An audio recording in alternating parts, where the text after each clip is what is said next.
Welcome. This is Susan Lopresti, and you are listening to the Susan Lopresti Wellness, Mind, Body, and Soul podcast. As always, I am so grateful to have you here with me today. I hope this podcast adds value to your day and your wellness journey. My podcast is for women in midlife who are noticing changes in their health, weight gain, or always being tired, having gut issues and hormonal symptoms.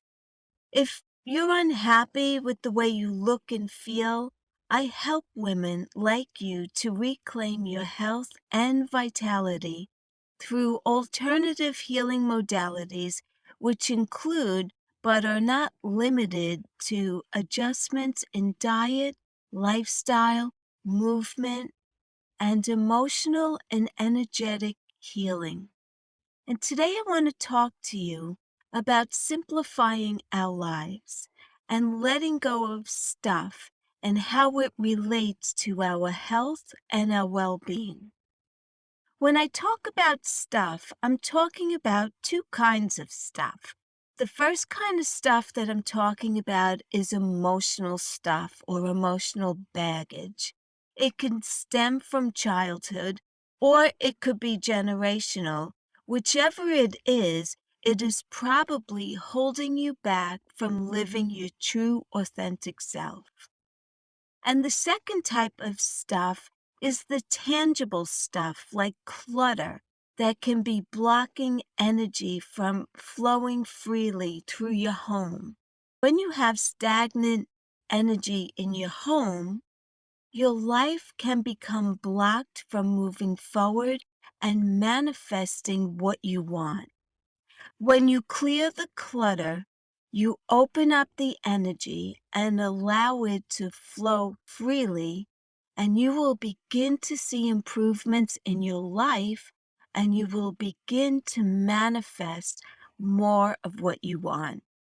What I'm talking about here is called Feng Shui.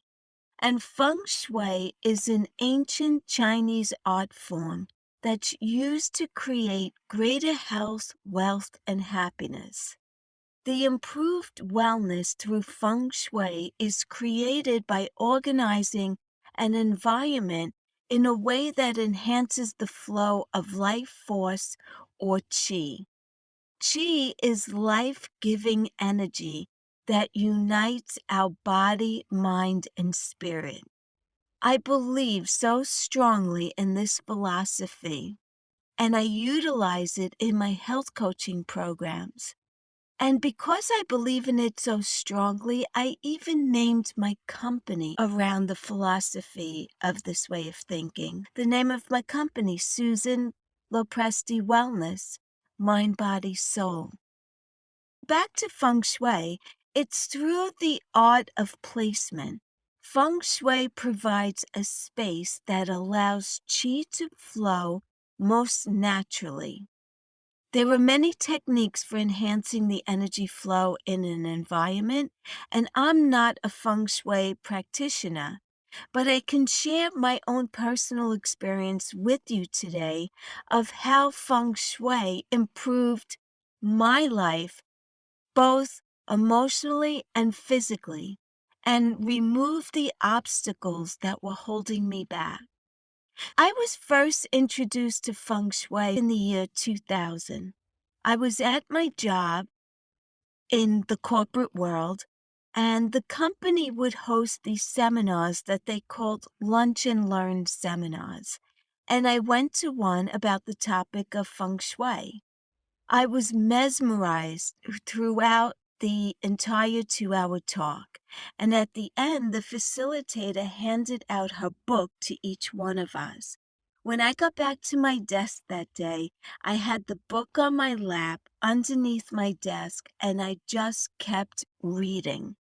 I was so intrigued by the whole concept, and by the time I got home that evening, I had already finished the book. And I called in sick the next day, and I stayed home and I rearranged all the furniture in my house. Not long after I painted my entire house over using colors that were conducive to each room to enhance our well-being and our happiness. My home was in much needed help for better well-being and happiness. And I won't say that there were miraculous changes in my home, but I will say that there was an improvement. I also believe that changing the environment and removing the clutter allowed me to recognize more of myself and to really get to know myself better and remove the obstacles that were in my way. Many of the obstacles were from when I was a little girl, and some are definitely generational. And it makes sense for me because my dad was born in the Great Depression of 1929, and I developed a lot of the traits of his personality, and he was always looking on the negative side of everything. He worried, he was a constant worrier. Everything was a what if this happened? What if that happened? And I tended to, even though when I was a kid and I recognized that behavior in him and I didn't like it, even though I didn't like it, I still took that trait on. And I have to work on that every day because I tend to do that same thing. I would look at my situation and feel trapped instead of seeing it as an opportunity to learn from it and to make it better and to see the part that I play in every situation because it always takes two to tango. But when the energy was freed up in my home and I removed the clutter and had proper placement of objects used to enhance the energy in the rooms, things began to shift and opportunities began to open up for me to live a better life than I was currently living.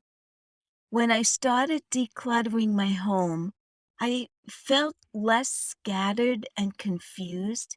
It wasn't a chaotic environment any longer, and I no longer keep any kind of clutter. No piles of mail, no shoes left by the door. Everything has a place, and it's how I like it, and I love how it makes me feel. My home is more organized, and my life also began to feel more organized as well. I began seeing opportunities instead of no options. And little by little, things began to change for me. And it's brought me to where I am today.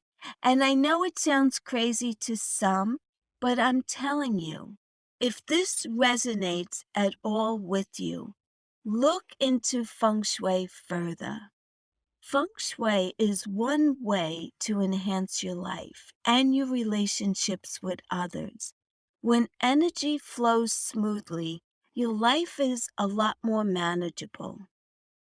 Now, let's talk about simplifying your life in other ways. So, I had all these clothes that I wore to business every day. And then all of a sudden, I no longer needed these clothes because I was working remotely. And I kept thinking, like, my closet was full of these clothes, and is it really necessary for me to keep all these clothes? My closet was busting at the seams. The shoe racks were overloaded. I no longer had a need to wear dress shoes or heels, and I am almost always in comfortable leisure wear. It's so much easier to get dressed casually, and the most important thing is that I'm more comfortable and it aligns with who I am today. So, I didn't have a closet like the Real Housewives of wherever, and my clothes were not designer clothes, but I certainly had more than I ever needed to have.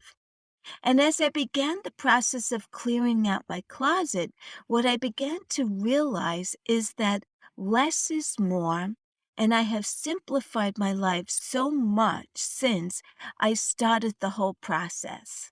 So, what I began to realize is that less is more, and I have simplified my life so much since I started this whole process. What else I noticed is when I speak to other women about this topic, they feel the same way as I do. So it's something that we all have in common as we get older. Our priorities most definitely change. And what was once very important, like having a lot of nice clothes and shoes, is no longer my priority. And so many years ago, I opened up a Poshmark closet account where I sell clothes that I no longer want, need, or fit me. And it's a wonderful thing because someone is buying great clothing from me at very reasonable prices. And I end up each month with a few $100 extra in my pocket. So it really is a win-win-win experience. And I'll explain why. First, the buyer is getting great clothing from me for 75 to 90% off retail. That is clean and still in great condition because I don't sell just crap. I sell really nice clothes. Second, for me as the seller who's making some extra money on clothes that I have worn and I'm just tired of wearing and no longer serve who I am today. And thirdly, for our environment. As my closet gained more breathing room, I began to feel so much better emotionally. It's like more comfortable in my bedroom, and there's more of a sense of peace and calm. It's so much nicer to go into my closet and easily pick something to wear. I don't know, it was just so chaotic.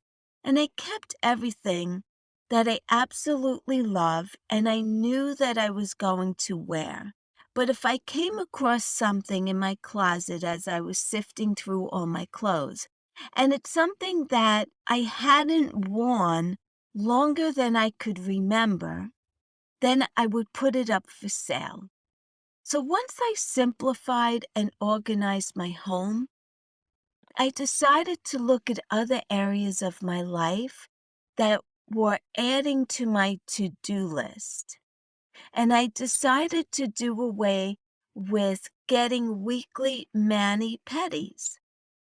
Now I go once a month, and the rest of the time I keep my nails short. I do my own cuticles like once a week, and I use a very light base coat so that my nails look clean and presentable. And quite honestly, my toes can easily go 4 weeks with the same nail polish, and they look great. And I always cream my feet, like I do a whole routine, and that's a topic for another episode of how I care for my skin. Now listen to this because this is interesting as well. I am saving on average $160 per month at the nail salon. And that's a really great feeling.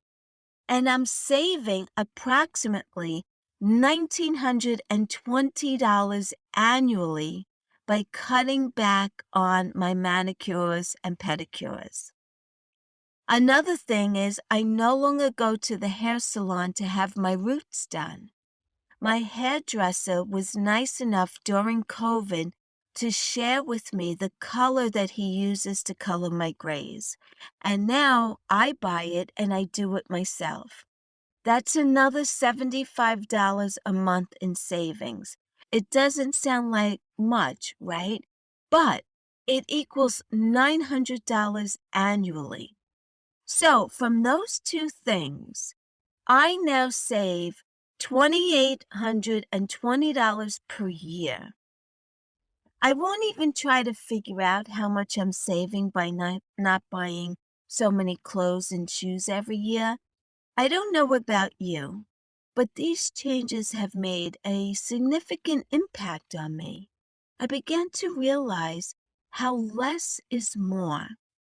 I have freed up valuable time that I would spend on these appointments.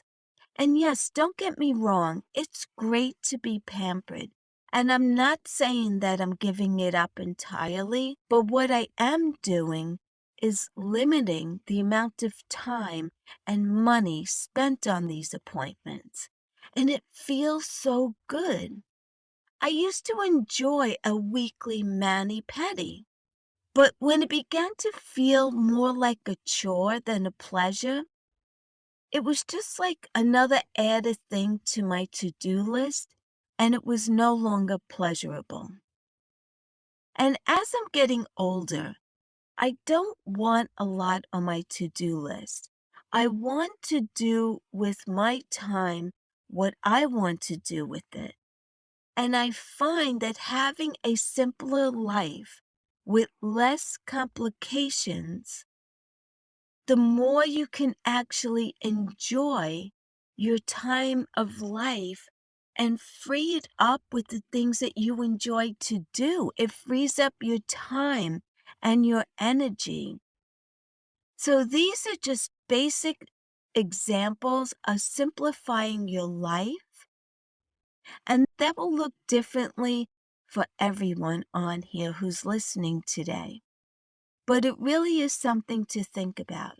From a health perspective, having a lot on your plate on a daily basis can really be draining after a while, especially as we're getting older. When we get stressed from our responsibilities and a long to-do list, our bodies begin releasing cortisol, which is a hormone that is supposed to turn on when we are in some kind of danger or distress. Like if someone startles you, you'll jump. But once the shock is gone, the cortisol will turn off and you go back to normal. But when you're under constant stress, cortisol remains on, and we begin to develop inflammation in the body, which eventually will lead to disease. And you can see how having less stress in your life can help you to live a long and healthier life. And change doesn't happen overnight. If you are in need of positive change in your life, I'm encouraging you to learn more about Feng Shui and also try to declutter your home and the rooms that you spend the most time in. You can be a do-it-yourselfer like I am, or you can hire a practitioner to come to your home and evaluate your environment and make the necessary adjustments to your home. Or you can hire someone to come in and to help you clear the clutter if you feel that it's too overwhelming to do by yourself. There are plenty of services out there that offer this for you. I wanted to share this information with you to give you some things to think about and to offer you another alternative healing opportunity to explore for your own life. I want to thank you for spending your valuable time with me here today. I so appreciate you. Be on the lookout in the coming weeks as I begin posting some of the upcoming workshops for meditation and Reiki sessions that I will be hosting. These are two wonderful healing modalities that have had remarkable results on women that I work with in my coaching practices. So you can visit my website for more information, and I will add that to the show notes. Again, I want to thank you all. If you liked what you heard today, please share it out to your friends and your family on social media. And please leave me a rating.